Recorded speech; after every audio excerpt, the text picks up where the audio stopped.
If you feel selfish every time you say no, that reaction may not be natural. It may be trained. Guilt is one of the most powerful control mechanisms in human relationships. It doesn't require shouting. It doesn't require threats. It only requires your discomfort. Today, we're going to decode how guilt becomes a control tactic, how it's installed, how it's triggered, and how it quietly overrides your boundaries. Pay attention to this part. Healthy guilt versus weaponized guilt. Healthy guilt signals when we've genuinely harmed someone, motivates repair, is proportional and temporary.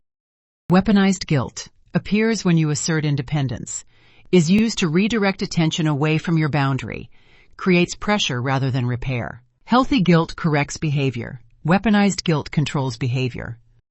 Here's what nobody tells you. How the guilt mechanism gets installed.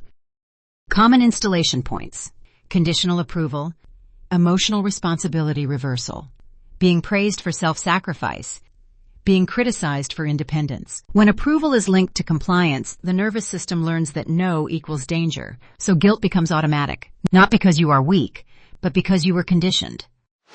How it gets triggered in real time. First, you set a boundary.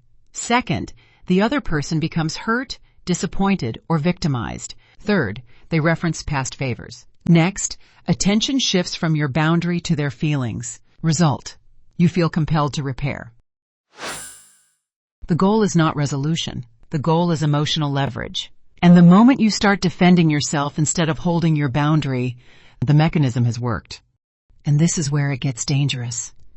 Let's make this concrete. Imagine you say, "I can't help this weekend." The response isn't anger, it's disappointment. "I guess I just won't count on you anymore."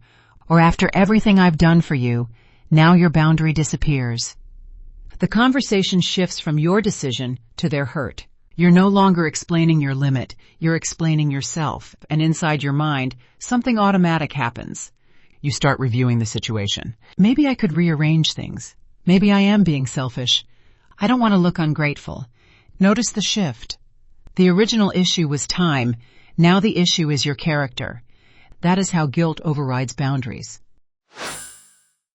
Human mechanics. Humans are wired for attachment. Rejection feels threatening. Guilt activates social threat circuitry. Relief comes from compliance. Compliance reduces discomfort. So the brain learns, comply first. This is why guilt feels urgent. Why empathetic people fall for it. And here's something people don't often talk about.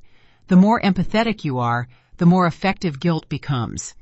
If you're someone who naturally cares about how others feel, you are more likely to internalize their disappointment. You assume responsibility quickly. You scan for ways to fix. That empathy is not weakness. But in a guilt-based dynamic, it becomes leverage, because the person applying guilt doesn't need to push hard. They just need to signal distress, and you will do the rest. The test is simple. Can you say no without feeling like you've harmed someone? And can they hear no without punishing you emotionally? If the answer is no to either, you're not dealing with care. You're dealing with leverage. Power dynamics become visible the moment you observe them calmly.